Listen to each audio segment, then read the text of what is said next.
Now that you've defined your survey region and designed a systematic survey to provide even coverage of the region, it's time to start collecting your effort and sightings data. The goal is to estimate animal density along a representative sample of transects. Then you use that density estimate to estimate the average abundance of animals in the region during your survey. Conventional distance sampling methods assume the following. All animals on the track line are seen, so G of 0 is equal to 1. Number 2, objects are detected before they respond to the observer. Number 3, all distances and angles are measured accurately.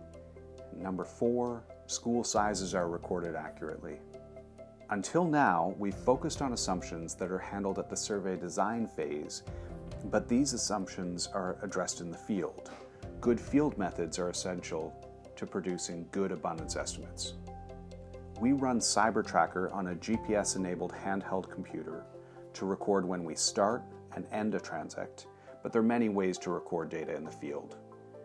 When we see an animal or a group of animals, we hit a button in CyberTracker that records time and location automatically.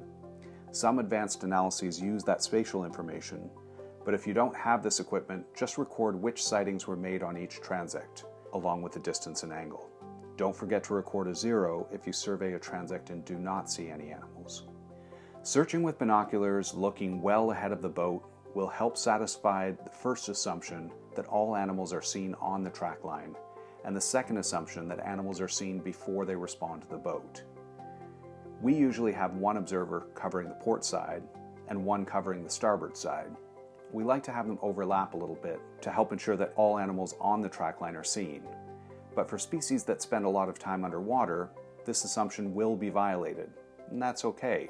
Just be clear that you're publishing a minimum abundance estimate. If you're trying to monitor trends, it will be important to keep that condition constant. If you're trying to estimate absolute abundance, it's important to do the best you can to satisfy the assumption that all animals on the track line are seen. If you can afford to charter a vessel with 2 independent platforms, you can try to estimate the proportion of animals you miss. When you do see an animal, assign that observation a sighting number. Record the distance and angle to that sighting. We mount an angle board to a flat part of our boat to help us record angles accurately. Estimating distances to each sighting is important, but it's also difficult, especially from a small boat. We see 4 main options. Try to measure distances whenever possible. Rangefinders are great when the objects are large or close, not moving. We've used these with harbor seals hauled out on rocks or in surveys for marine plastic pollution. If you have a horizon, use reticle binoculars or photogrammetry to measure distances. If you can't measure every distance, try to estimate it accurately. You can spend some time each day training observers throughout the survey to get better and better at judging distances. As the observers improve, the estimates should be accurate on average, even though they may be wrong every once in a while. If all else fails, you can do some experiments to measure how biased each observer is at judging distance. Then use that relationship to come up with a correction factor for each observer. For animals traveling in large groups, it's essential to come up with an accurate estimate of group size.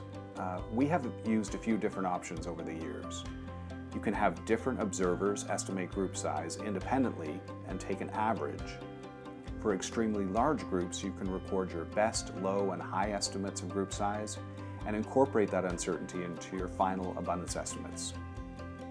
If school sizes are highly variable, that can cause very large variance on your final abundance estimate. For some applications, it may make sense to stop at estimating abundance of schools, not individuals. This is a very brief introduction to some field methods we've used over the years. Many of the topics we've just covered on briefly warrant a video in their own right. For more information, please check out our website, oceansinitiative.org/toolkit or distancesampling.org.